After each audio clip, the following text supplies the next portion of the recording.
您输了，大人，您输了。来，满上。您输啊，这杯酒您得全喝了。好，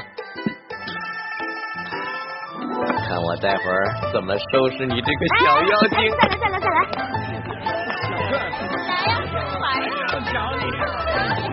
输了的话呢，你还得再喝一杯。这每次为什么都是我输啊？可能我今天运气好吧。来，大人喝。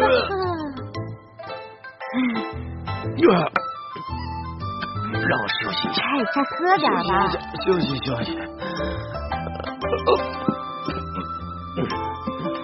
知府大人，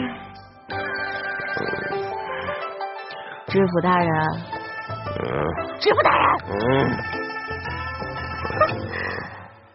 哎呀，跟我玩骰子，从小到大明珠谷就没人玩得过我，跟我玩，哼。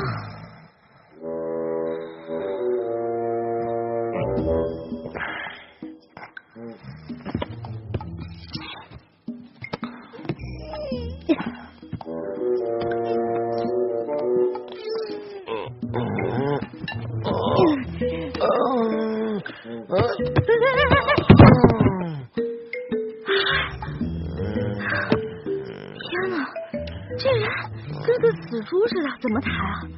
不行，外面都是他的侍卫兵，怎么办啊？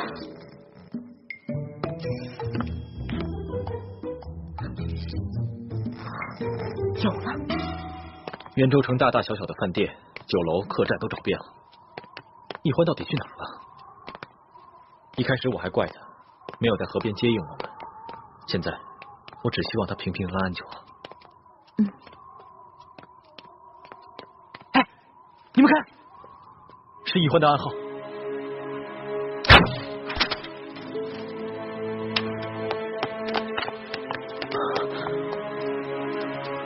大师兄，小师妹说她在春风院，可这春风院是什么地方？春风院听着像是妓院的名字，可是欢妹怎么会在妓院呢？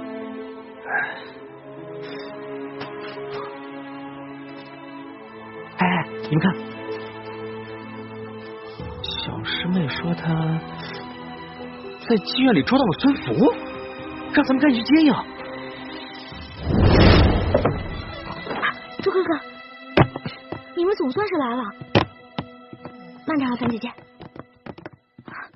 这个人就是孙福，不过你们放心吧，我已经把他灌的不省人事了。